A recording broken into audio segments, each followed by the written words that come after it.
What's up, y'all? This is your boy Derek Bump said coming to you live, and we are here on the Up Bus podcast. Been a minute, guys. I've been busy doing some things, but I have the pleasure of having a few folks with me to kind of discuss. Honestly, the world losing its shit right now. Everybody's going crazy. I feel honestly a lot of it's justified. It's a lot of crazy stuff going on out there. We want to kind of get some opinions from various perspectives on these different topics. First and foremost, I got my guy. Andrew Myers here. Andrew, if you would mind kind of, introduce yourself, who you are, where you from, bro. I'm from Seattle now. Grew up in Indiana, and I spent some years selling toys door to door. That's how I learned to sell and learned how to hear no enough times to hear yes, and did a little time in the military.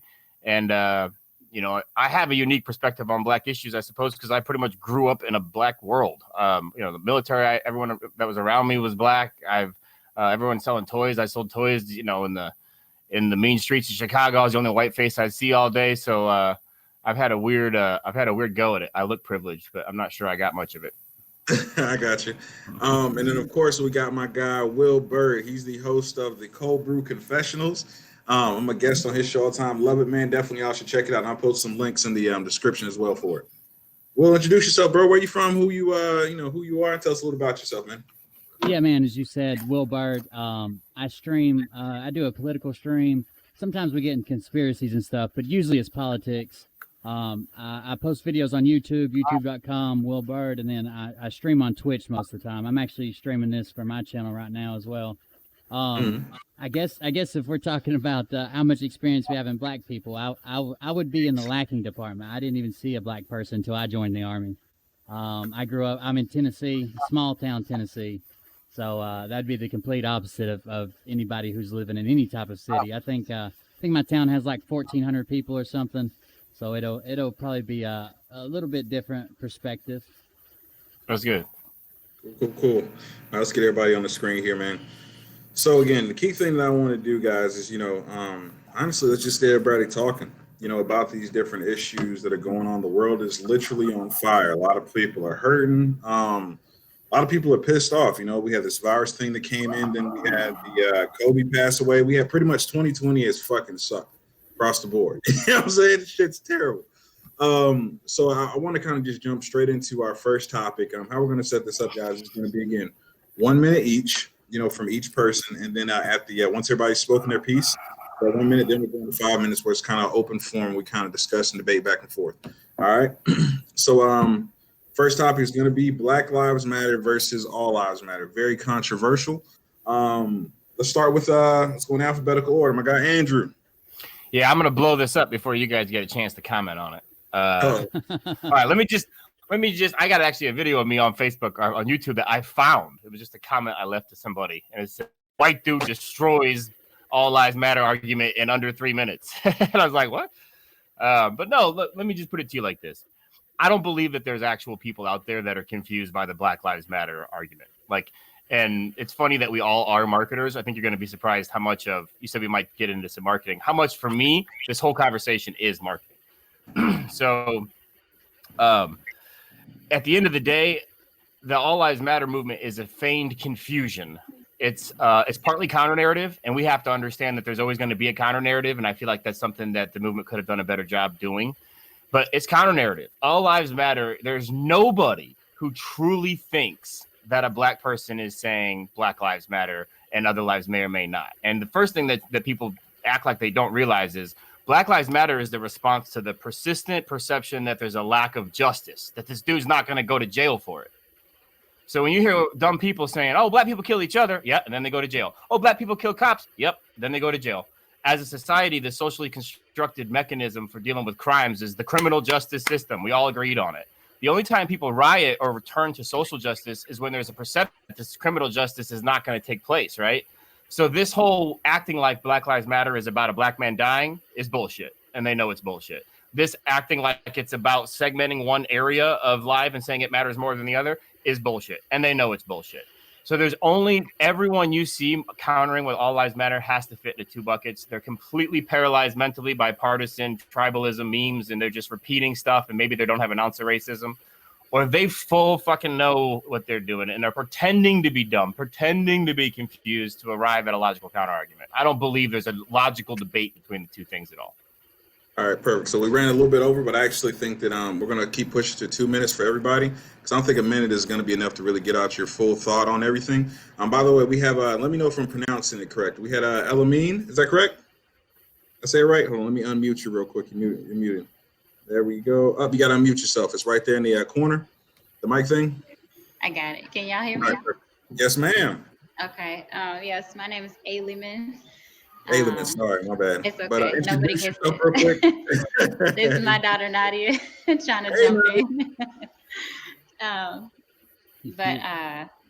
I'll introduce myself real quick. I'm actually, it's funny, I'm like the exact opposite of Andrew because I was adopted by a white family. So I grew up in an all-white community and I was like the only person of color for the longest time. And so my experience is like a reverse, but it's like living in two different worlds at the same time. It's like, especially right now, it's kind of crazy. So I don't know, but yeah. Gotcha. You also host a podcast, if I'm not mistaken, I think I saw, right? I was on a podcast last week and I started doing t-shirts that basically it speaks without having to say a word. So like on the shirts, they say, we are tired, or we don't have to peacefully protest our own genocide, things like that. And I matter. So yeah. I love it. All right. So kind of just to go over the structure we're doing. So we kind of stretch it out to about 2 minutes apiece. I'll kind of like give you a little signal like, hey, you're coming close to your time to kind of wrap it up. And then we'll do 2 minutes apiece of everybody. And then at the end, we'll have a kind of an open forum. It's about 5 minutes or so. We're all kind of responding, just open talking about, what each other said and things like that. Fair enough. So actually, I'm gonna start with going with Will next, if you wouldn't mind, kind of brother. Give your thoughts on the Black Lives Matter versus All Lives Matter. Yeah. I'll start by saying I don't actually hold this belief, but I think I can deliver it pretty well.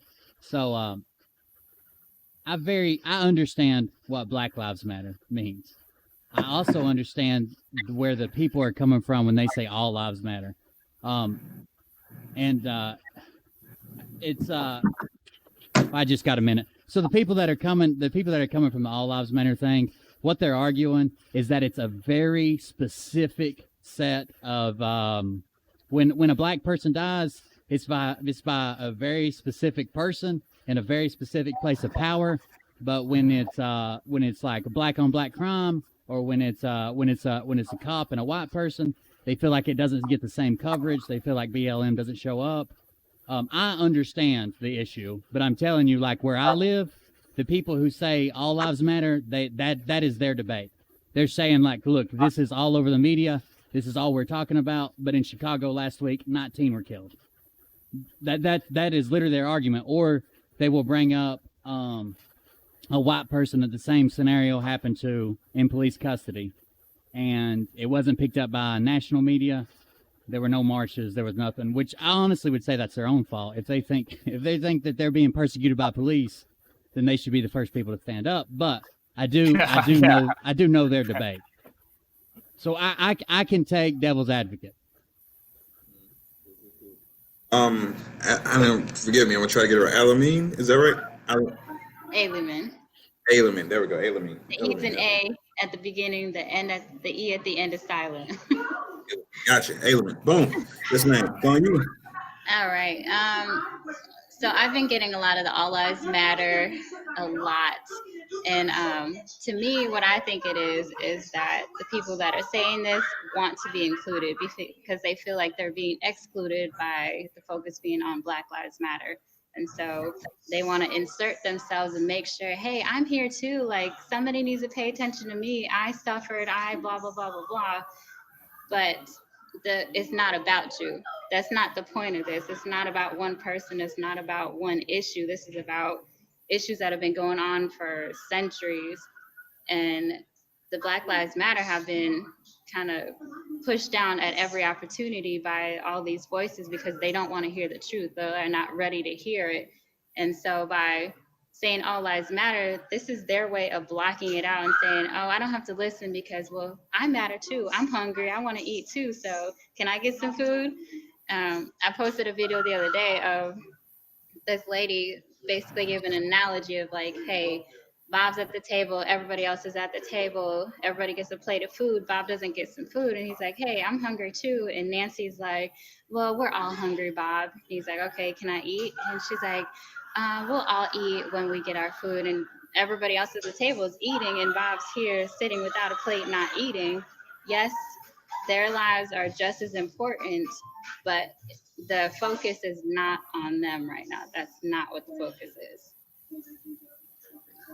So I'm gonna kind of use my time to kind of jump into segue into the open discussion. It blows my mind. I just really don't understand how people don't get it, because I think that there have been thousands of folks who, well, millions probably, who sat there and explained it. Like, look, it's not saying that only Black Lives Matter. There's an inherent two, in conjunction with also Black Lives Matter as well.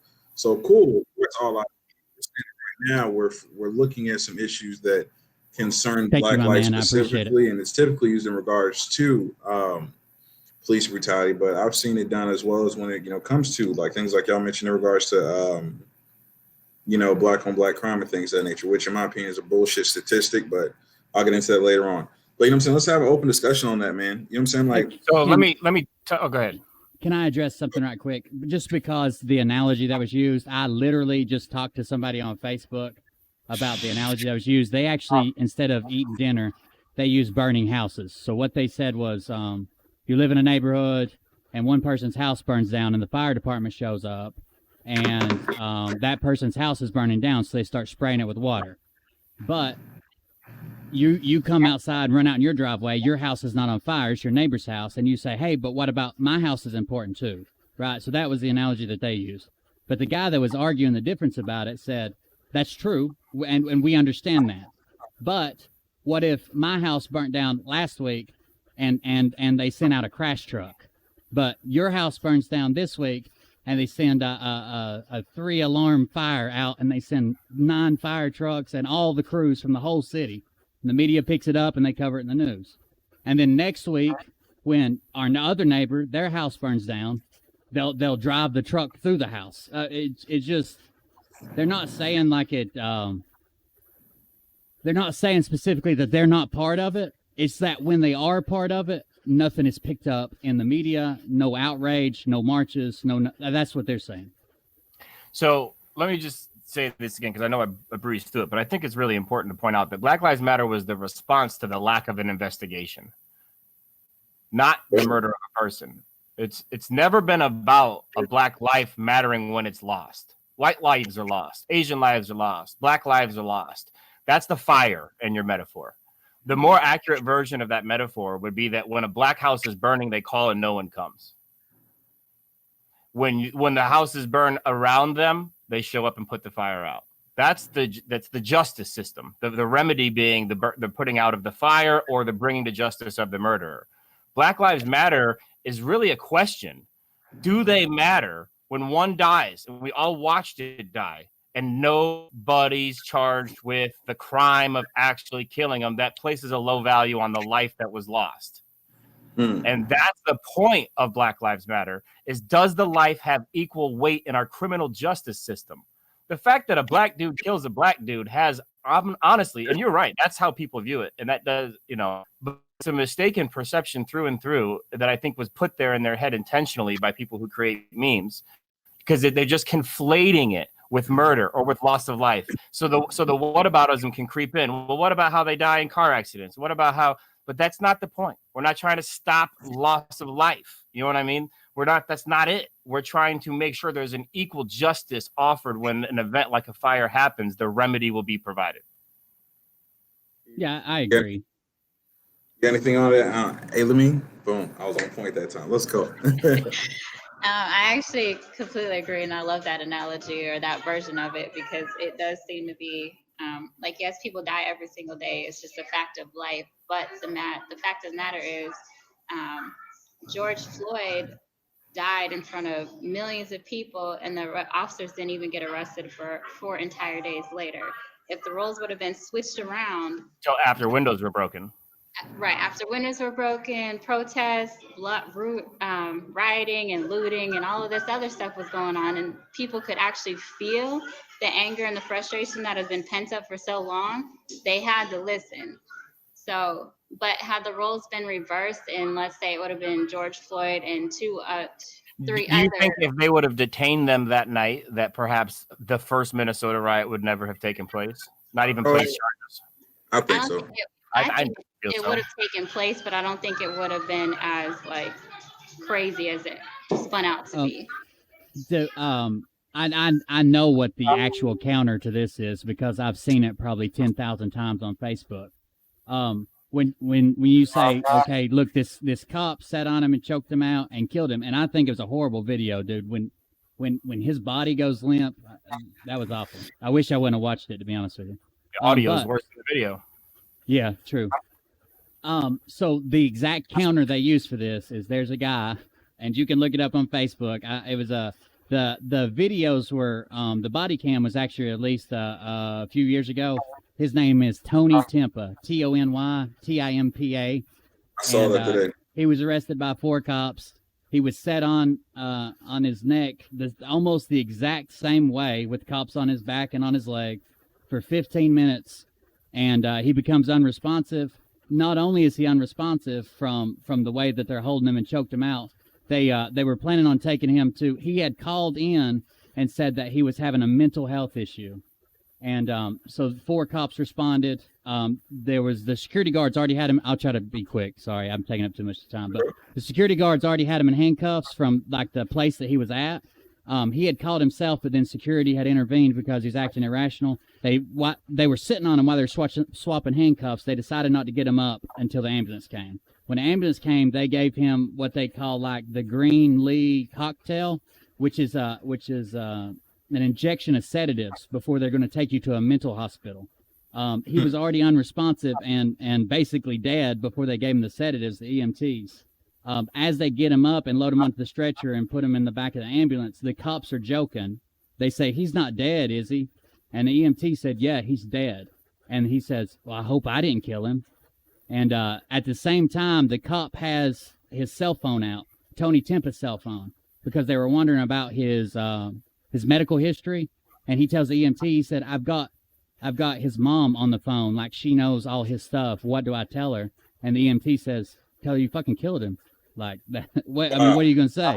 So that's the exact, even when the EMT show up and are mad at you for what you've done, like, these guys fucked up. There wasn't a single charge. There was 2 of them placed on 2 weeks of administrative leave. They come back 2 weeks later. But that, when you say like, look how bad this George Floyd thing was, and I agree it was, there's going to be somebody out there that's going to counter it with Tony Timpa.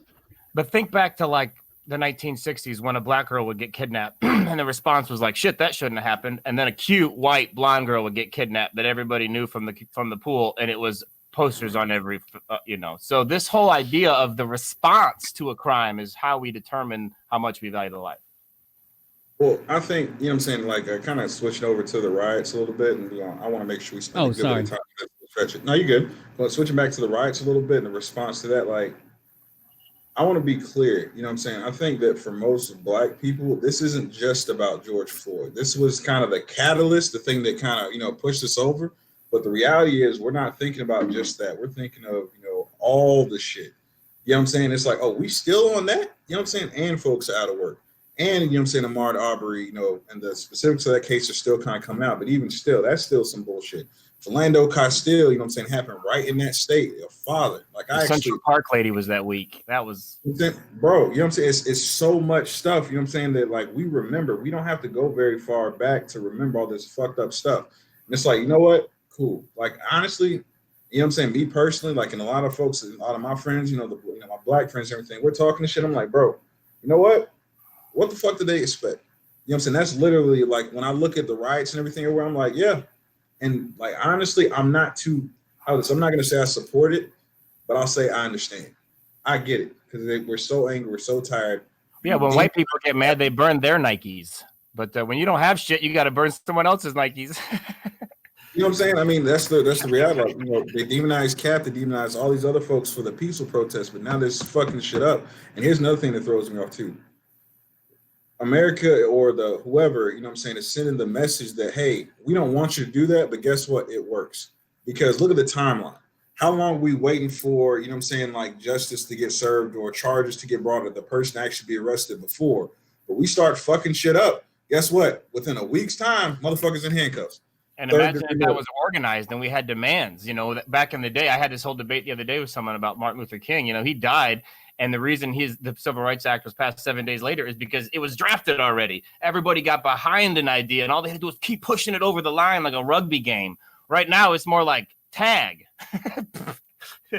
People just running everywhere. We don't know what the hell the point of the game is. You know what I mean? Can I ask you a question right quick? Speaking on the riot and speaking on being outraged about black people being killed, if those deaths would have never made the national news, would you have heard of them by word? Like, I know you live in Georgia, Bump. I don't know. I forget where everybody else lives.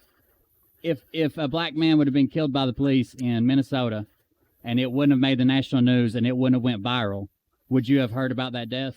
Speaking for myself, I would have. I know if a teenager dies in Russia, I got access to all those videos. If it gets recorded, I would have, but maybe I wouldn't have cared as much, or I would have cared, but I wouldn't have been able to outlet it any because no one else would have known. White people are going to claim that theirs are never picked up. Like it happens, and theirs are never picked up on the news. That's literally what they claim. But again, that's just their need to discuss it as if it's the life, and not the response to the loss of life. It's this complete conflation. But cops aren't arrested in these white cases either. It's police brutality against all people. Well, and that's another argument that's odd, because if they're like, well, police beat me up too, it's like, well, then why the fuck aren't you out on the street? And that's the thing I don't understand. Like, when I hear that argument, it's like, well, why? You know what I'm saying? This is what I typically say. Like, because I've heard that argument more often. Well, hey, they're doing this. And, they bring up examples of, police brutality in the white community. I'm like, well, apparently it doesn't piss y'all off enough. Apparently, you know what I'm saying, y'all haven't had enough to really get y'all angry. Well, it also proves that a lot of white people have this persistent idea that that rooting for good outcomes for black people will somehow remove a little bit of food from their table. When I persistently believe that every 9-year-old having an equal shake in this country for the Constitution to mean something is the best version of the future for my daughter. I don't feel like she has 2 slices of pie, but that's wrong, and a black kid should get some of that. I honestly feel like all outcomes, the rising tide lifts all boats. I honestly believe, like, they try to call me a white ally. I'm like, no, I'm a patriot. It's different. I believe what the Constitution says. I believe that will produce better outcomes for me and my family. I'm fighting for me. I'm selfishly fighting for my white ass. But I don't believe that this setup is good for the country. I don't believe as it plays out that it's going to have good outcomes for me as much as the alternative where we actually are the shining city on the hill. And that kind of brings us to the next talking point here, which is racism 2020. Should we get over it, just like kind of sweep it under, or should we truly like focus and address it? You know what I'm saying? Similar to how South Africa did when I think Nelson Mandela constructed this whole panel where he brought all these major offenders in front of the people on TV and everything and said, hey, this is, I want you to speak honestly and true. You're not going to get in trouble. We just need you to like be honest about what happened. And folks will go up there and say, yes, we systematically oppressed you for no other reason than because you're black. That's the reason why. You weren't tripping. You weren't crazy. That's exactly what we did. Should we as a country, really address this, or is it has enough time passed with, a lot of events happening, back then, civil rights, all that kind of stuff back then? Should we just get over it and move forward into a new and brighter future? I want to start with Elamine actually on this one. Did I say it right, Elamine? Close. You just call me Lee. All right. So I honestly think we have to speak about it. And so growing up, my parents never, ever, ever, ever discussed racism. We never talked about it, ever. And so I've been posting a lot. And even today, recently, what I posted on Facebook, I just asked the question. I was like, with this whole Make America Great Again, at what point in time was America, when did it stop being great, or when exactly was it great? And I just threw out a few examples. I was like, was it when the country was forcibly stolen from the Native Americans? Was it when there was slavery? Was it when Jim Crow and segregation was around? So I threw out a few different things, and the responses from people in my own family was really what threw me off. And so I learned a lot about how some of these people really truly felt. And it's What did just, they say? What was the answer to that? When was the time for them? see, but the funny thing is nobody ever would specify a specific time. They just kept arguing. I think for those 50-year-olds, it was right after the civil rights, man, because it seemed like any wrong could be overturned. And then 40 years went by and not shit changed. And everybody's like, I don't know when was.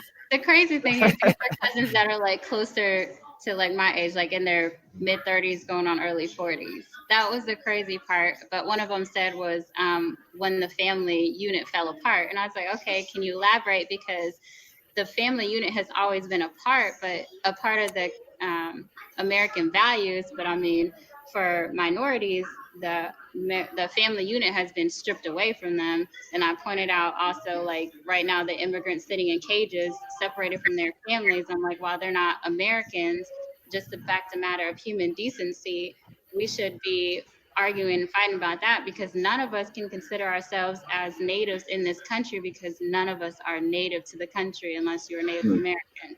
And so then they went on to say, sorry, I'm going over my time.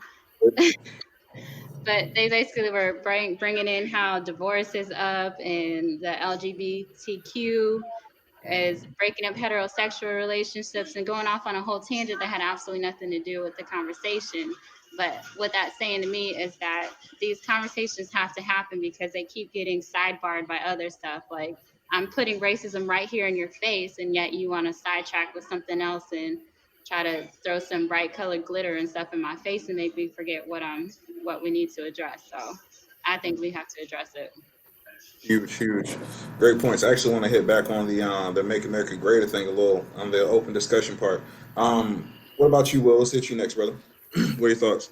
So a couple things right quick. I think as far as the racist thing, I know there's like nobody in charge of that word, but I think we should use it sparingly and with the full force of what it means. If I would have graduated high school and come out and someone would have called me a racist, I'd have been like, what the fuck do you mean? Like, I haven't done anything to anybody. Like, I would be upset. I got called a racist 6 times on social media yesterday. And one time I posted, wow, did you see what happened on Twitter to Terry Crews? Another time, someone had pointed out that all businesses are insured against riots. And I said, well, what if they're underinsured or don't have insurance? What if they're small businesses? Racist. Like, every time I turn around, they look at my profile picture and I'm a racist. I understand it. It's never happened to me like that in the real world. But on social media, it has no meaning. You could call me a racist. Right? Every one of you could take your turns calling me a racist the rest of the podcast. Wouldn't bother me a bit. I've been called a racist so many times. I don't know if I need to apply for like my Nazi card or something, but there's no meaning left to the word. I live on the internet. I'm trying to turn this into doing it for a living, and my own chat right now where I'm streaming, I bet you racist is in here at least 6 times. I've been live for 30 minutes. Like, it has. If you want to use it when it needs to be used, and use it with the full force of that word, and make it hurtful. If you want to use it because someone asked a question and is like, well, one of the examples I said, if violent crime still exists and we completely disband the police, what happens then? I bet you wouldn't understand, because every time you call the cops, they show up and don't try to kill you, you racist. They don't understand. I'm a PTSD, or I'm a combat veteran with PTSD with violent outbursts. I'm like twice as likely to be killed by the cops as a black man. And all I asked was, who the hell do we call? Who do we call? If there's no police, I just need the number, because sometimes I'm not here to defend my own house. My wife and kids are home. And they were like, I bet you don't worry about it, you racist. That was on Twitter. Like, that's just people's instinct to ad hominem people now. That's just their way of not arguing with you, to discount you. But if it wasn't that, it'd be some other thing.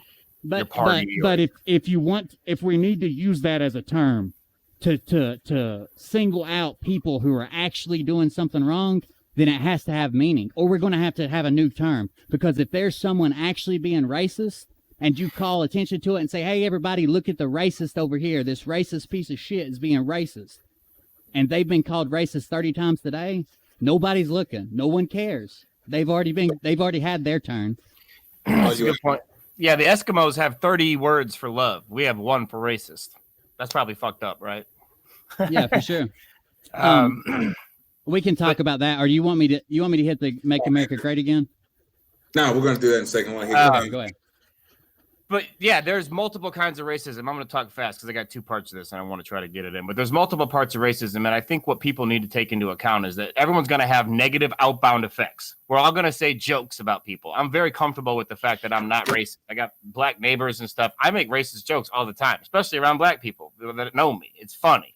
It doesn't mean I'm a racist, right? Like I can make them about myself around anybody. The way we need to determine who's racist is who has an inability to produce an equal amount of empathy for one type of person that they would have for another type of person, right? If you've been robbed by an Asian person, you're going to have some biases about Asian people. Like all of us are just built off of our experiences. So we need to really understand which types of racism are problematic and which types are just going to be built in. We're going to be chasing our tail if we spend our time trying to root those out, which is kind of like what you're saying, right? Just the fact that I disagree with you and that I'm not as pro-black as you are doesn't make me a racist. You know what I mean? We need to save that term for people who truly lack empathy for the outcomes that other creatures are having. Like you were saying, people just dismiss what I'm saying. That's exactly what they're doing. They know they're doing that. And it's only because it doesn't bother them that is your experience that we're having this problem. They may outwardly live a life that's completely unracist. They might have employees and friends and stuff. But at the end of the day, they just aren't able to produce empathy for somebody who doesn't look like them. And that's, I think, something that's easy to hide and is the most toxic type of racism. And then lastly, I just think that everybody doesn't need to be reaching over the line and telling cops how to act, telling white people how to act. White people don't be telling black people how to act. What needs to happen is that white people need to check white people here. White people need to check the white people that are running the counter narrative against the black movement and push them as far out of the room, play lead blocker. Cops have got to be the first fucking people to grab other cops and lay down a new standard for what needs to happen. And I got eviscerated for this on an all black podcast last week. And black people need to grab other black people and talk to them about ways to interact with cops. And they were so pissed off that I mentioned there's a better way to interact, to manage that single interaction, that situation. They would not entertain that there was a two-part conversation. And you're so privileged. And I said, you're right. And you know what I do with all that privilege? Disarm myself, pop the clip, pull the thing, put the key in the dash, put both hands out the window, make eye contact with the cop. First thing out of my mouth is there anything I can do to make you feel more safe? I fucking respect how scared that cop is. And so if you know he's biased and think you can do whatever the fuck you want and just blame him, we're not aiming at a solution here. So in terms of what we need to do in 2020, you need to look at people who will listen to you, your people, whoever you are, a cop, a white person, a black person, a right-wing person, a left-wing person. Take the people who are your avatar, who won't write you off out of the room with an ad hominem, and check those people. I'm with all of that. I do want to, well, this is kind of leading to the open discussion segment here, but see, the thing is though, like the issue with like talking to, you said basically talk to, like we can talk within our communities, black people, about how to act around cops. That is a very real conversation that we have all the time. You know what I'm saying? Like, I've had that conversation with my kids already. You know what I'm saying? As soon as the cop pulls us over, I don't know if this is the... So I don't want to interrupt you, but let me interject something. That's exactly where that conversation went. He kept telling me I was being unreasonable. And I said, are you a father? And he was like... and I said, are you a father? And he went, no. And I said, okay, but you can imagine once you have a kid and you're done telling him how the system's unfair, you're going to go right into, and here's how to mitigate and get better outcomes. And he was like, yeah, you're right. And no, you're absolutely right. Just, like, I don't know. I think that the main issue with that is we shouldn't have to do that, because I've watched, like I've sitting here and watched, folks white people, you know what I'm saying, who will be drunk on partying. And matter of fact, it was when I was in the military out in Panama City, lose their shit. The cops come and they just acting a plumb damn fool. And I'm like, bro, chill the fuck out. And they just have no care whatsoever in the world. Like, fuck him. And everything's fine. Meanwhile, in the back of my mind, I'm thinking, bro, if I'd done that shit, I'd be in jail right the fuck now. But we're taking him home. He's just a little drunk. He's You know what I'm saying? Like, it's just a different mindset with what we can expect. I don't think that, now, of course, there's always exceptions to the rule. I think that most black people are, you know what I'm saying, super on point when a cop gets pulled over. Like, I know I'm not doing shit wrong, and I'm still, you know what I'm saying, like, I typically don't ride with a gun in my car or anything like that. And I'm still like, shit, make sure my stuff's good. You know what I'm saying? Like, make sure, okay, cool. 10 and 2. Yes, sir, officer. What's up? Because I'm scared of that. This might be that one officer that's just going to be, you know what, fuck it. I got time today. You the right one. Let's go ahead and do this thing. You feel me? And I've seen black people that I was pulled over with have a completely different emotional reaction to the cop being behind us, which I thought was funny. And I've been pulled over a lot. I used to travel a lot. And then I've proceeded to watch us have two completely different encounters with the police. Like that same police officer in the same car in the same moment, suspicion of the same infraction is like totally different worlds. You know what I mean? And you can't say it's completely one-to-one because I have worked my ass off. I've got 0 points. I've never been in cuffs, and I'm white and I'm a veteran. So the white is like 25% for me. I've worked my ass off to put a good resume together when you run my plates. You know what I mean? And they maybe didn't have 000. You know, they had been arrested. You know, so the cop, you know, there's a little. It's not just blackness, you know, but it is also mostly blackness. It's like you can, and so I know why they would be nervous because they've probably never had an interaction like I've had, where I can sort of show a lot of respect and then it turns into this really professional conversation about what I did wrong, and then I go. What do y'all think about that, though? Should we have an open discussion? Because I think that one of the main problems is, well, among many, is the fact that specifically as a black person, a lot of times I'm wondering, like, you know what I'm saying, am I tripping? Was that actually just because I was black? You know what I'm saying? Not just at, like, on a personal level, but on a systemic level. You know what I'm saying? Should we do like South Africa did and have that conversation like, hey, we really did that because y'all were black. So we can kind of not justify our feelings, but just make us feel like we're not fucking crazy. Because I don't know about you, man, but I feel like, am I tripping? Like all the time. There's a lot of gaslighting in the system to make you feel that way. That's another thing I think that black people need to do is better itemize examples of where they've felt racism. Like they need a Me Too movement, honestly, like something simple where we tweet nuanced cases. Not I was pulled over, drug out of my car, and they beat the shit out of me, but I was at a party full of white people and the cop busted, you know, like it was their house, their beer, their shit, and I got pulled off and cut. Like, let's hear those very unique examples of so we can have empathy for, man, that would feel fucked up. I wouldn't like that. The problem with that's going to be, and it's going to be the white people who feel this way and do these things are going to reject it. You guys remember when MTV came out with that thing? It was like Dear White People.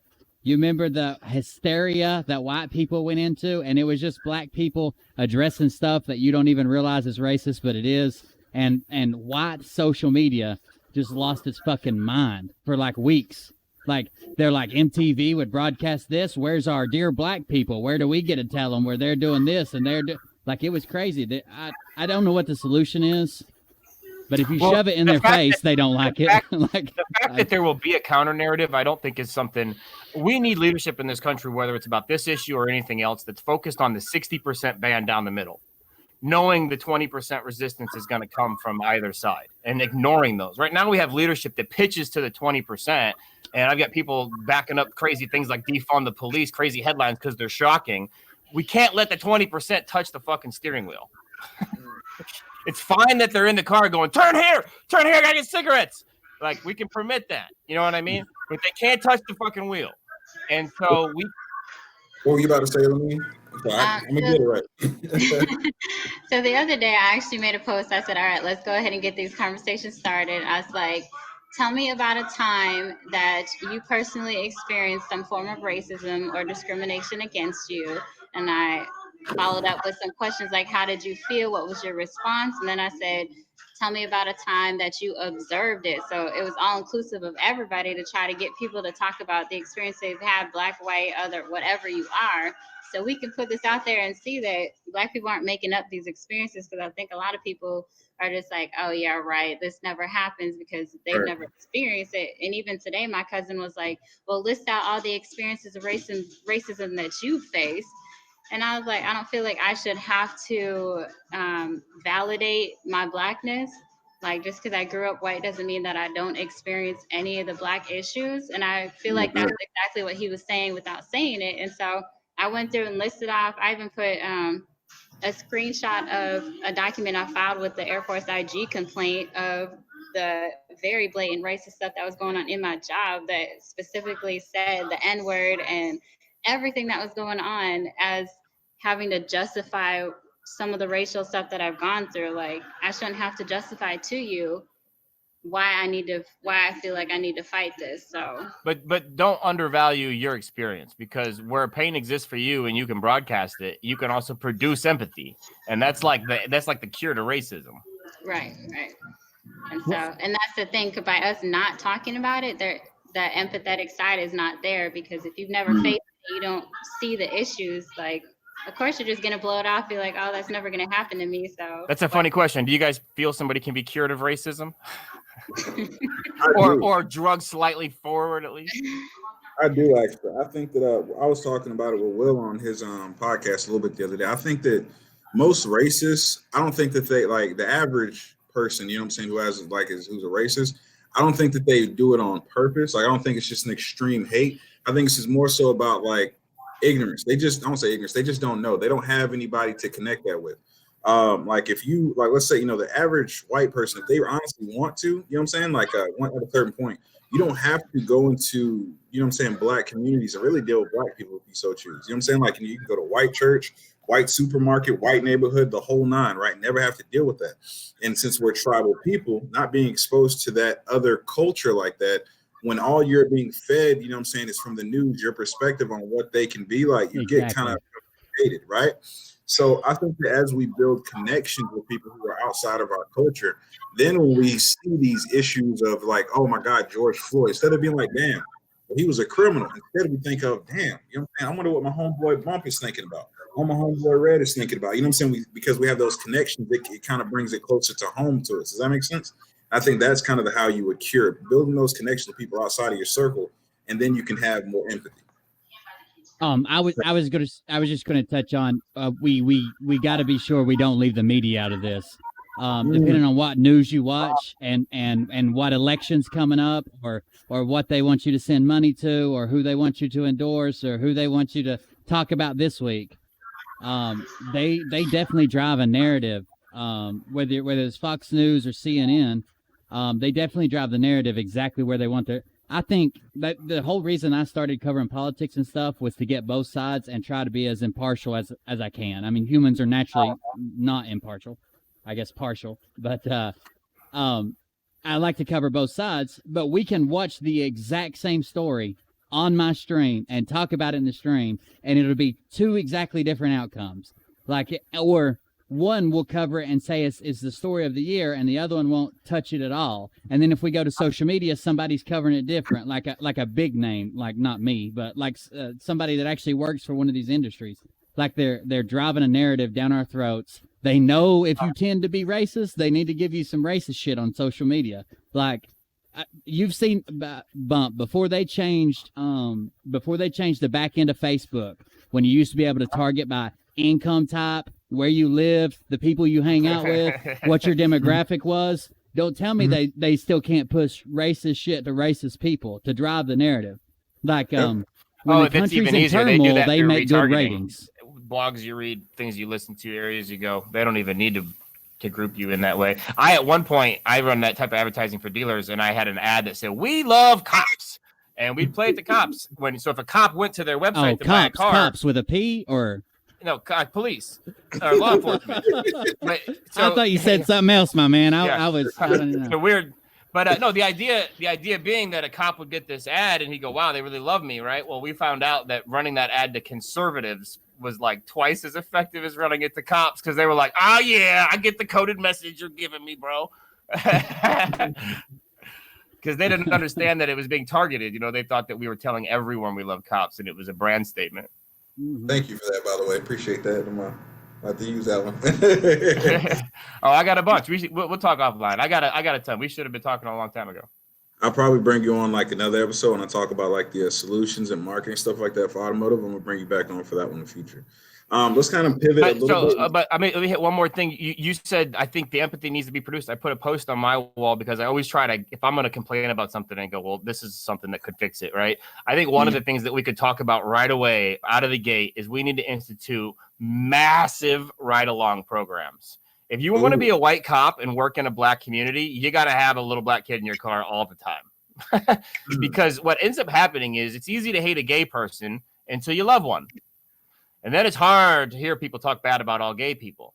So the moment you have this kid in your car and you understand that the struggle he's going through and that the kids in school are picking on him, man, it's hard to take that anger he shows towards you as an avatar of just some stupid cop the same way. As that young kid, it's hard to see that cop as an avatar when he shows you pictures of his family and you see how fearful he is on every stop. So anyways, not to take that whole thought over, but I think people need to really be pushing for this, because if two people in my business that I can't fire don't get along, I'm putting them in a fucking cubicle together for a whole week, like on each other's lap. That's how I solve problems. So put them in a car together. That's genius, bro. Honestly, I agree with that wholeheartedly, because I'm a big fan of Tommy. I think his last name is Norman. You know, he's one of the cop that kind of went viral a couple of times. He's got like millions of followers, but his main thing is he's a probably like 40s, maybe even 50s, white guy, bald head, taller dude. But he's in the black community, and all he's doing is just really community policing. He knows every single person out there. He's out there with juice boxes. You know what I'm saying? He pretty much knows everybody. He's really a part of that community. And I think that, unfortunately, like a lot of police officers, and I don't think it's by design, it's just kind of what happens, or maybe it is by design, I don't know. But instead of having that mentality of like, I'm of the community versus I only come here to go to work and keep these people in line. And I'm not saying that's the mindset for everybody, but I think that's kind of what the issue is. I think you hit it on the head. I'm going to keep these people in line, like you're working at a fucking zoo. Right. And no, I think you hit it right on the head there. It's if you don't know those people, and that's when you say, when was America great? Most people settle right on this really high marginal tax rate post-war, right pre-Civil War. That's when it was great. And during that time, what was the other thing that people understood to be a thing, which was you knew your local police officer. He would stroll past your house. There was 8 of them that you knew their names. And then, you know, when we started putting black men in jail, they started tearing parents out of homes, and then we started taking community policing away as well. Well, you know, where do we think that was going to lead? Let's kind of expand on that a little bit. What are y'all's thoughts on police brutality? It's kind of the next topic, since we kind of been talking about it. Who wants to go? Will, you're about to say something. I guess you go ahead and start off, brother. Yeah. The only thing I was going to touch on was America is great. I think it depends a lot on who your parents are. So everybody remembers their past fondly. So my parents personally told me that, you know, when they were younger and in their 20s and 30s, that was when the economy was booming. That's when they felt like they did their best. That's this. But if you're older, I'm 31, but my dad's parents told them about a time when they were young and everything was better. I think it depends on what your parents are bringing you up with, because everybody remembers the past more fondly than they do. You know what I'm saying? That's on the Make America Great Again thing. We can talk about that, yeah. Yeah, I just want to touch on it because my parents told me about the 80s and 90s, or I guess the 70s and 80s, when they were young and free and had everybody remembers the past more fondly. And I'm sure when my kids, if they ever be like, oh, was it ever better than this? And I'm going to be like, yeah, you know, when I was 22 and I joined the Army, it seemed like everybody got along. You know, no, nothing ever major happened. I ended up in Iraq and Afghanistan, but other than that, everything was pretty cool, you know. But I think it depends on who your parents are, because Bump asked me this question last night, and he asked me, you know, when was America great? And I said, well, my dad told me like the most money he ever made was at this time. He had a good job. Everything was going smooth. Nobody seemed to bother him and everything. And then it kind of went downhill from then, or uphill, or however you see it. But that was his opinion. Well, there's a lot of opinions on what greatness would be. Is greatness the time when there's the most upward mobility, which would be how I would define it? Or would it be when you could hit the largest home run and run around the bases 6 times and pick up 6 runs? You know what I mean? Everybody has a valid perspective to share there. I don't feel like there's a wrong answer when you try to define things like that. Yeah, but everybody's going to, like I said, everybody's going to define it exactly like you said. There's no valid answer. But my idea of that, when I first heard that slogan and went Make America Great Again, I'd be like, yeah, like I've heard, like the year I graduated was the housing market and everything was shit from then on. So, like, all I had to relate it to was my dad told me it was good one time. The first time I was out of high school, there were no jobs. There was no money. Nobody could get a loan for a house. Like, my life was clearly shit. So there had to be a time better than this. Huge. What do you think, man? But when you hear that Make America Great Again statement, what kind of does it make you think about? Well, the first time I heard the "Make America Great Again" statement, I automatically went to, okay, when did America stop being great? Like, why do we need to make it great again? What happened to remove the greatness? That was my first thoughts, and that's kind of why I brought it up today. Is like, Black president. I even pointed that out. I was like, did it stop being great when the first Black president was elected 2 times by the American people? Like, what exactly was the stopping point? And someone commented about, oh, that was like the time frame when there was the most racial divide when Obama was president. I was like, divided more so than it is now. Like, um, but I was just saying, like, Or I was in honestly, the 80s? No. I don't know, but I honestly, I'm like, I was asking for people to specify an exact era or time frame of when America was great and then when it was not. Because to me, I haven't seen it being all that great and I haven't seen it be all that bad. And I But probably most like, people again are you guys both, for right or wrong, spoke to the greatness of America through your individual experiences or that of your fathers or parents. You know what I mean? And that's a valid perspective. But to me, I have never, I've never been in the bucket with everybody else. So I've always felt like an observer of 1,000 people at a time. And so to me, the greatness is a collective thing. So like I'm looking at things like upward mobility, about race relations and just the soul of the country. And so for me, it was pretty squarely. I could put a date on it. I could probably pick a 2-week period that I thought America was great. It'd probably be right after the Civil Rights Act was passed, or like 1955, But everybody could buy a house. Like if you met a man, you were a homeless, woman on the street. You met a good guy. He got a job. You could stay home. You could go to school. You could buy a house. You'd own the house. You could have kids.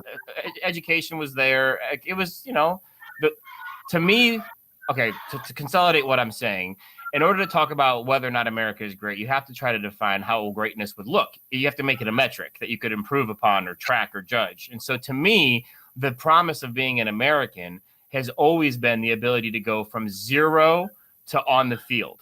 I feel like a lot of Republicans tend to view it as the ability to get in the All-Star game and not have anybody fuck with you. And that's fine too. You know what I mean? That's fine too. But to me, I judge the greatness of the country based on any individual abilities of any individual person's ability to stop, learn, work, build, enjoy. So, right. and I like that analogy. My bad. I'm gonna throw my piece in there for a second. But I like that. I like that kind of view on it. But I think I know me personally, because again, I don't want to speak for every black person, but for me personally, like it's so what a lot of white Americans can do is they can look at the history of this country and they don't associate, like a lot of fucked up shit with it. Like when I think of like, what I'm saying, make America great again, I immediately go to, what I'm saying, lynchings, murder, Jim Crow South, civil rights movement, what I'm That's saying? interesting. All that stuff. I'm saying? Like and the thing is, I can't separate that between, oh, well, we came together as a country. Well, when is the time that you were talking about?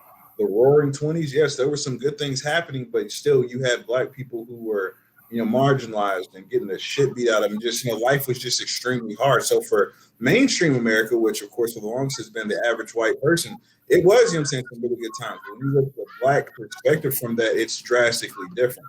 So when you said, like, again, when you say a statement like that, it doesn't include, like, I don't think it, like, for me. All right, anyway, so let me throw something at you. So one of the things I've always liked to say, because it's just a beautiful analogy, is one time I was standing on a lot and a butterfly went by. A butterfly's trying to fly this way, right? But the wind is taking the butterfly this way. And it's diligently flying the place it's going, with or without the wind assisting it. You see what I'm saying? And I've always said, learn to be like the butterfly. It can't control the direction it's going, but it can control the direction it's facing. And so to me, what I'm trying to express, because you're right, things have been fucked up all along, and they are fucked up now, is that when it was great is when it felt like the wind was at our back. But we could not try our back. Because it gave us hope that what we were doing was working. And then when the wind changed and we're still blasting our wings towards the same thing, but it's getting further away, it started to feel less great. for me. So, See, um, I think honestly, for a lot of the Black community, when America was great was during like Black Wall Street, when the community functioned as a whole. Blacks were able to be successful. They had their own schools, hospitals, buses, like everything was within that same community, and then it was bombed. So personally, I think for Tulsa. Black Americans, yes, in Tulsa. But I think that at that point was when America was great for Blacks at that point, but it wasn't great for whites at that time, because whites, I think were struggling post-war, I and they think see it's this always been pretty good community. for the white people. I They've mean, been all pretty right. good in comparison to Black, yeah. But I'm just saying, I think it's just No, but you're that right. was about the They time, broke Tulsa because it was a model of what Black America could have looked like. right? That's what I mean. Like when they shot, John Kennedy or shot Martin Luther King, it's like that wind physically changed. The butterfly didn't change, but the wind, the speed, the heading of the wind physically changed in those moments. And it really hasn't changed back. Yeah. I mean, I honestly feel like we're going back in time. Like we are going back to like pre-Jim Crow's type of era. That's what it feels Even like the right rhetoric. now. We're borrowing rhetoric that's racist and 40 years old. We're not even Right. writing new shit. Just playing And the that's hit. why I'm saying, that's why when Make America Great Again came out, and it's by this, I don't even know what to count. I don't have much positive to say, but when you come out and that is your sole campaign, like what you're saying to me is that you want to get rid of anybody that doesn't look like you, even though your wife is an immigrant, but you hate immigrants. It's just like, what, you got to pick a side. You can't just be, oh, I want to be this way, and then but my wife's an immigrant, so she's okay, but every other immigrant, we got to get them out of the country. That's my So thought. Will looks think- like he's ready to drop it like it's hot. I think, Candace Owens actually said something, and she's good. I don't agree with her, co-sign her whatsoever. But I was kind of actually after watching Will, they were kind of talking about some stuff that she said, and I kind of did some digger deep in podcast. But Candace Owens said that specifically, like for when she thinks of Make America Great, huge, supporter of Trump.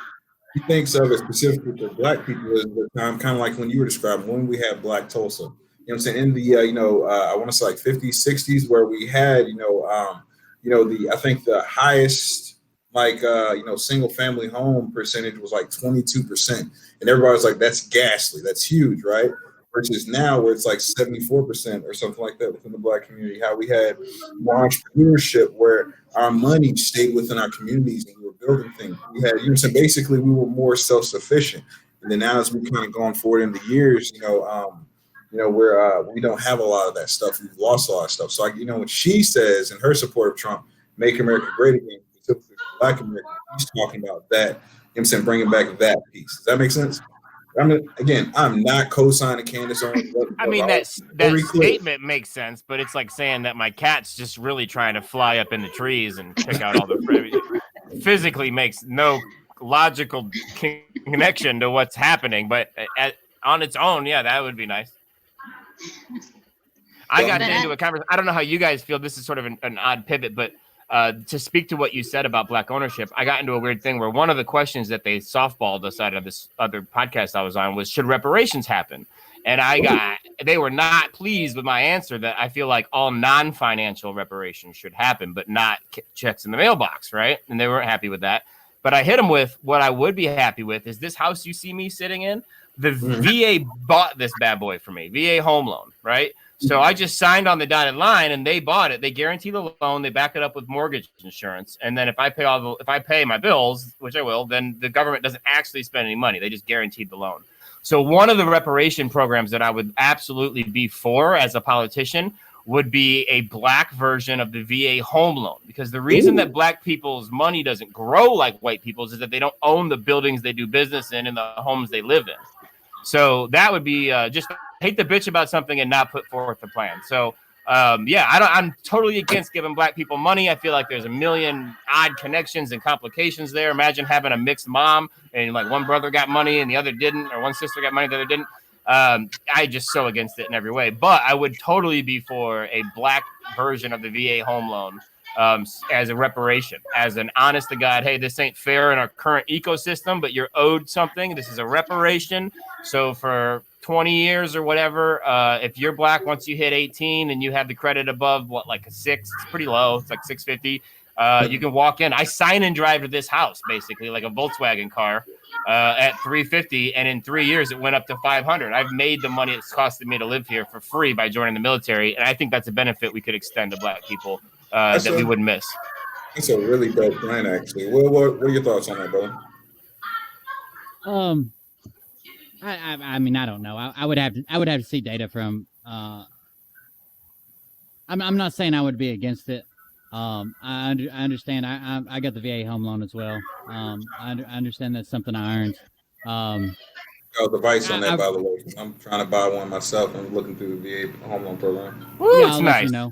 Yeah, I get. Yeah, and you get like a good rate, even if you don't have the greatest credit score or whatever. You can still get a really good rate, because my credit score wasn't the greatest, and I still got a rate that not a lot of people ask. But one thing I want to touch on that I didn't get a chance to get in. So Donald Trump's a dick. He's an asshole. I wish we had a better fucking president. I wish I had somebody better to vote for, but I didn't. I was presented with two shitty candidates, and I picked Donald Trump last time, and I picked Donald Trump last time, and I'm going to pick Donald Trump this time. There is a lot in Donald Trump and what he says as being a dick and an asshole, and he's a piece of shit when he talks, and I wish he was more presidential. I wouldn't say take his Twitter away. I think everybody gets free speech, but when he talks, there's a lot of interpretation that's being made that's not by him, right? So we can take it and be like, okay, well, he meant this, that piece of shit, okay, or he might have meant this, and he might just be an asshole. Like, hold on, let me take that one if you don't mind. Go ahead. So a president, the one thing that a president does, and this is of the yacht club or anything, is speak for everybody. And in order to do that, you have to be able to speak concisely. There was never a time. Whoa. That's your rules on a president. No, let me finish. All the president says is I have to elect somebody I think will lead the country better. No, that's fine. But I am literally only telling you my view. I'm not trying to speak my opinion as fact. But what I'm saying is, a president's job is to unify a message that comes from different sects of people that may or may not agree. Say whatever you'd like to say about Obama, but there was not ever two ways to interpret a speech he said. That, I believe, is a fundamental skill of leadership. When I went out and he's bad at it. He's terrible at it. And from a military point of view, imagine a leader that came out and was like, guys, listen, that hill's important and people need to die up there, but we've got to secure where we are, and that matters too, and left. And then everybody fucking argued about whether he said go attack that hill or stay here and defend where we are, right? A leader has got to speak and only be understood one way. To me, the greatest fault, the reason I could never vote for him, is because nothing he says ever means anything. If you look back on his Twitter, he is literally rallying against himself at this present moment if you just back it up 6 years. Everything he's doing, he's taking himself to task on minus 6 years. Yeah. Minus that, everything is coded. It's a coded message. I got a guy fired today because I watched him being racist for like an hour, and then he told somebody, "Oh, I didn't realize your mom was lynched in a driveway without being charged." And I thought that's too far because you're referencing something. That's a coded fucking message, and now it's too far. What he does is he talks out both his ass and his mouth at the same time, so that you can decide which of those you choose to take. It's so unhealthy to have a president that will stand up and say something that two different groups hear and can accurately say that he said both fucking things at the same time. He's doing that intentionally. I feel like if he was doing it on an accident, it'd be more permissive, but it'd still be a complete no-flyer for me. Leadership has to unite the people underneath them. They cannot give one speech that could easily be heard two ways. They can't even let one paragraph of a speech easily be read two ways. And if you go back and look at great leaders, great leadership speeches, you will never find a way to double interpret what they meant. All right, let me try to work through some of those. So I agree. People stretch and reach a lot of times when he says something retarded, like in the when we were doing the Corona thing, and he's like, well, could we use bleach or light inside the body? We could have just went with he's spitballing ideas and he's retarded. Okay, that's the things he's spitballing an idea to someone who does research, and he is literally retarded when it comes to human anatomy. But instead, we tried to go with, they're trying to inject this UV light that was over here that's being researched. But is a press conference during a pandemic a good place to spitball? Like, I would not see that as a defensive. No, he should have done it behind closed doors. But I'm saying, the doctors are right behind him. There's no reason to reach either way. The media reached to. He's telling people to inject bleach. That was literally a headline that we pulled up on this very stream. That's not what he said. But I'm not also going to say that he said that, he was talking about some experimental treatment. But you went back to the military leader. Would you rather have one that's kind of confusing and you have to clarify the message and maybe you don't take a whole lot away from the message that he gives?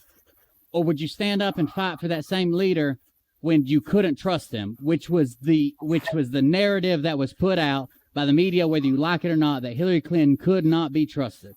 She couldn't be trusted. I couldn't trust her. You shouldn't trust her. That was the narrative that was put out there. So, but that's a false choice. You're asking me whether I'd like to have a flawed leader or a hypothetical flawed choice.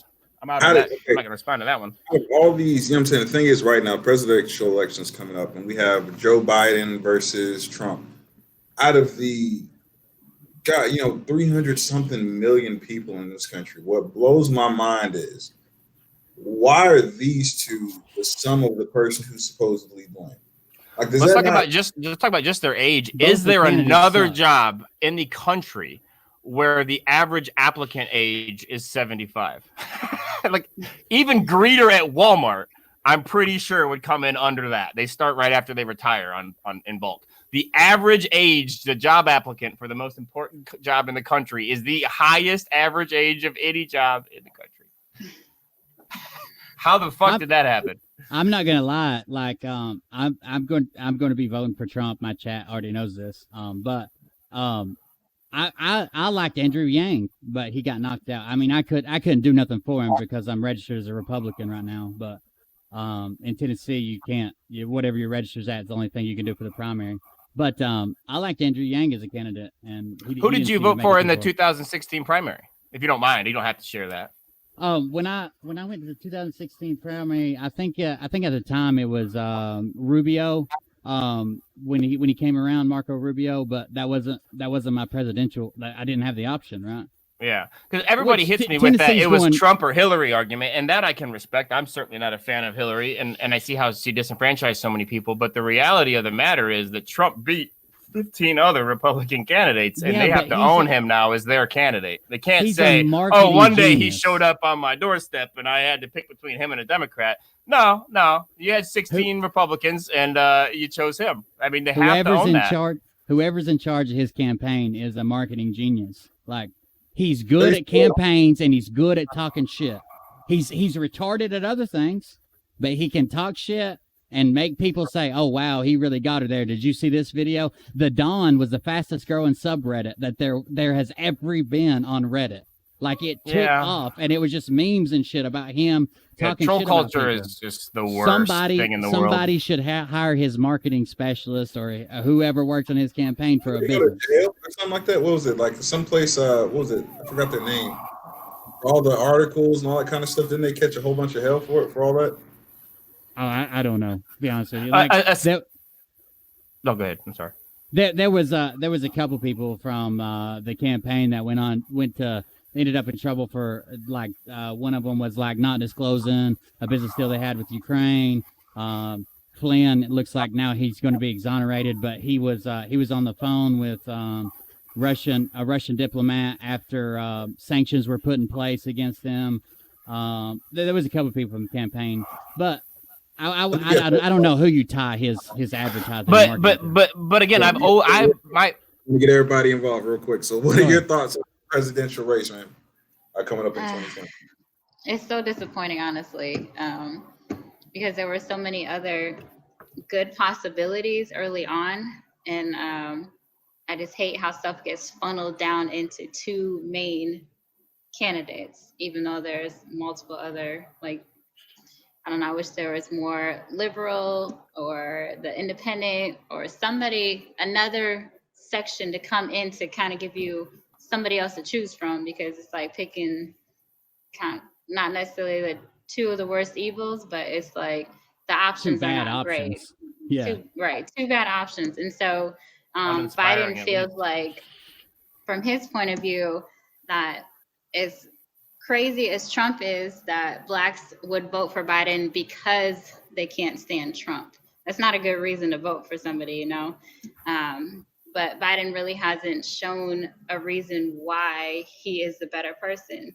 Personally, Trump is just a straight up idiot to me personally. And I honestly wonder how he ties his shoes every day, or somebody else does it for him.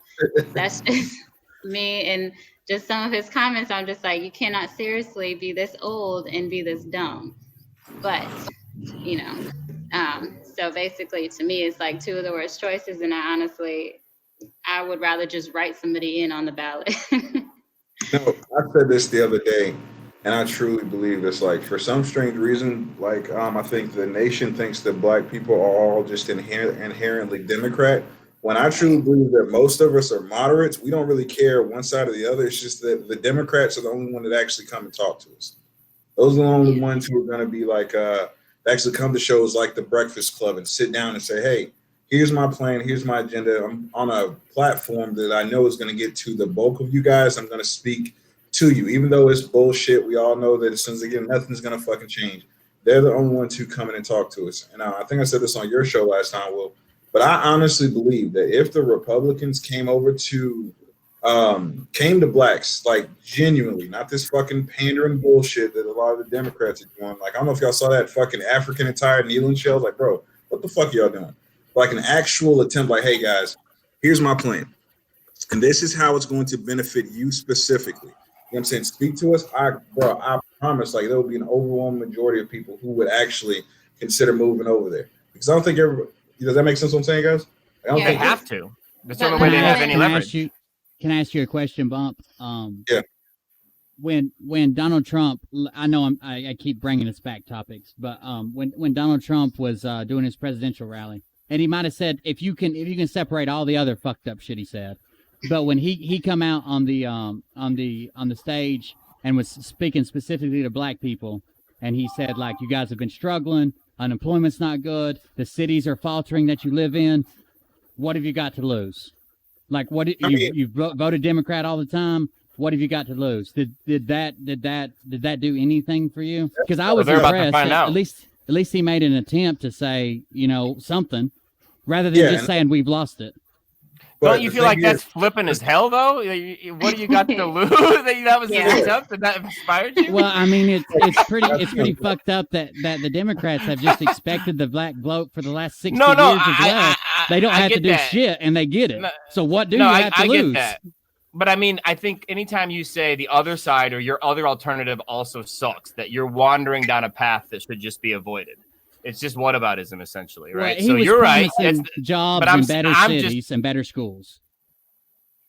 I mean, but I think if I want, this is what I truly want, because, like, again, I like, from listening to a lot of the stuff, like, I'm a salesman, you know what I'm saying? I'm in the automotive industry. I'm all about capitalism and, you know what I'm saying, pick yourself up by your bootstraps. And I'm conservative in some ways in regards to, like, I love the family unit. I want to see a return to that kind of normalcy, not to the degradation or I'm not putting anybody else down, but that's something I believe that we really need. You know what I'm saying? I'm with some of the stuff, and I could lean, you know what I'm saying, that way. But again, you gotta, like, come to us and talk, sell me. I deserve, and, you know what I'm saying, my people deserve to be sold. Like an actual legitimate, this isn't for them. This isn't for everybody. This is for you, black people. But if he's not going to come to you and itemize something that's for you, shouldn't he at least have a character that you'd like to show your sons? It's got to be one or the other. Like, I don't think so. I don't think it has to be, you know what I'm saying, like, oh, he's got the character or he's actually going to give a shit. No, why can't we, if we're going to, like, the highest office in the land, he can't be a morally, you know know what I'm saying, good person, someone who stands. Basically, I think a lot of us have a central theme when it comes to good leadership that we think of. You know what I'm saying? So, Like, I think, but by saying that, here's what I mean to say. It's important that I say this because I've been very vocally anti-Trump. It's important that you guys know that I've got more guns sitting off here to my right than probably the Washington National Guard. You know, I'm very pro Second A. I'm all about it. I'm pro building a wall. I'm a business owner. I'm a veteran. If you gave me the chance to pick a president, I'd put a Republican in the office. I am a conservative. My problems with Trump are purely character. It's never taking accountability. It's always assigning blame to other people. It's double talking every time he talks. It's just basic leadership traits that if you hired me at $500,000 job to work for a company and the leader talked to me this way or talked to everyone this way, I'd be out. And I actually have some experience with that, you know? So it's all about my ability to just completely loathe this man and not about my liberalism driving me towards a conclusion where he has to be the enemy. My chat just said, somebody in my chat just said that the race is going to come down to who Biden picks as his VP because they're literally going to be campaigning on, don't worry, he'll be dead soon. Yeah, I know. He's right. He's right. Dude, we might end up with a black woman. The best chance a black woman president has ever had is Joe Biden's weak heart. that'd be interesting. I just hate that it's just down to these two choices, though, because I look at Biden and I'm like, bro, seriously? You know what I'm saying? Like, duck. And I So think, bad. well, I think what's like with Biden, I think what they're trying to play on is that he's kind of like, he, you know, gives it to you straight. You know what I'm saying? No filter. He doesn't even know how to filter himself. It's just, you know. That's the last one, not the first one. You know He what I'm did saying? not Like, decide to not have a filter. He doesn't have the RAM to run the mouth and a filter at the same time. I don't know, bro. I think with Biden, I think he just feels like he got it because he was Obama's VP. I think he's trying to ride Obama's coattails into the black community. Like, hey, you know, I was Obama's homeboy, so y'all should vote for Yeah, me. I'm invited to the cookout, bro. What's up?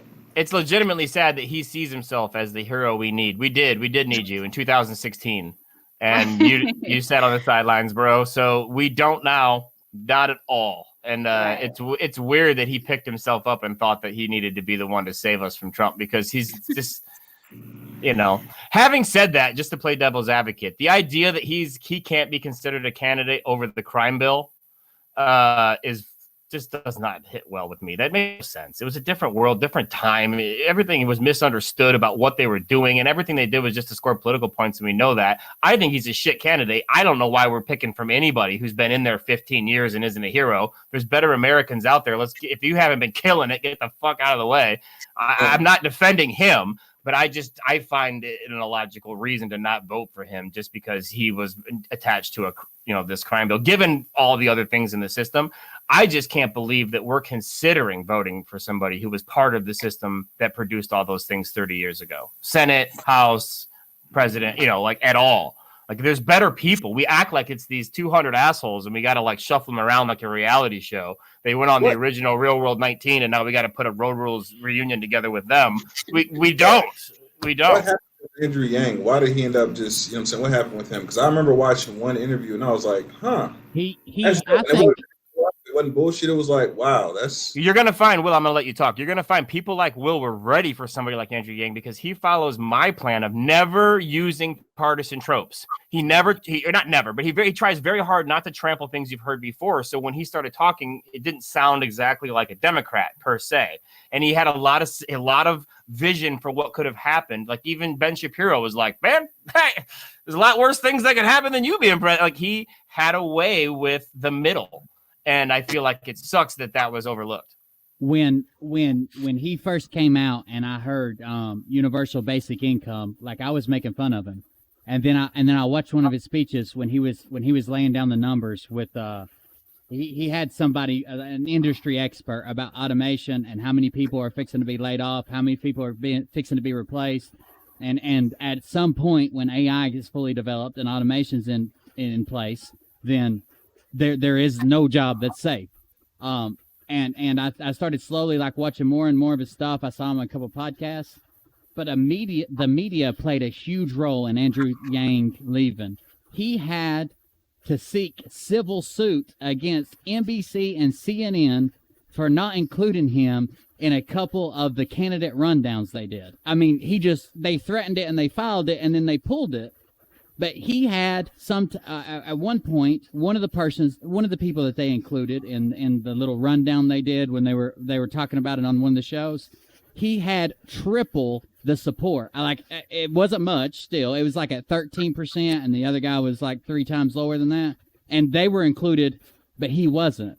Like, they did that to Biden too. I've never seen anything so obviously fucked up as that. As same thing you're saying. They did that to Biden in 2016. I remember just being like, it's as bad as anyone's ever said it is. Like, they reported that somebody came in second and third and omitted not only who won, but what percentage they got. And it was like, we're not even pretending to be real anymore then, huh? And you're right. They did that same thing to Yang, and it's just crazy. So without any support from that and people honestly not knowing who he was going to, like, I wouldn't even say small. He was going to a lot of podcasts. Just the news wouldn't cover him. So he was trying every other outlet he could. He was all over YouTube before, like, even before, like, Joe Rogan had, like, presidential candidates on. He was on a bunch of the podcasts that I watched, and I ran into him a lot. But between that and nobody knowing who he was, his campaign ran out of money. I wouldn't say they went flat broke. He's doing pretty well for himself. But I would have really struggled donations. to vote for Andrew Yang this year either way. I feel like if you asked him, it was a very successful campaign. He's in a position now.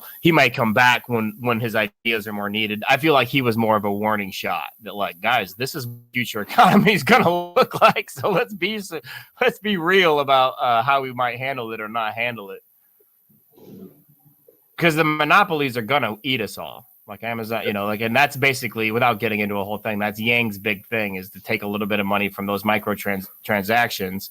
And, it's either we do that or Bezos becomes a king. There's not like another way to go. Yeah, there's nothing slowing it down. Yeah. Guys, we kind of hit pretty much all of our topics so far. Sorry, I kept pulling us back to the previous topic. This is dope, actually. Honestly, with this whole podcast, guys, like, I initially started just for, like, car guys, but my heart has always been wanting to talk about stuff like this, like real issues that are going on. And actually, Will, you were the inspiration for this, man. Seeing kind of, like, how much I enjoyed talking on your shit. 'Cause I'll be like, all right, 15 minutes. And then an hour and a half later, we're still going. I'm like, fuck, my wife is helping, yada. But anyway, I really enjoyed this, guys. By the way, shout out y'all's social media handles where they can find you guys, or your plugs and everything, and then we'll go into our close here. Yeah, you'll see this mug. I look just like this on my Facebook profile. So just search for Andrew Myers. We also have a charity that I run, Mr. Wrong House, which is a charity that places service dogs with veterans. And this year, the Congress actually passed a bill to allow more of their money to be part of this program. So it's another way to connect with me there. It's a great cause.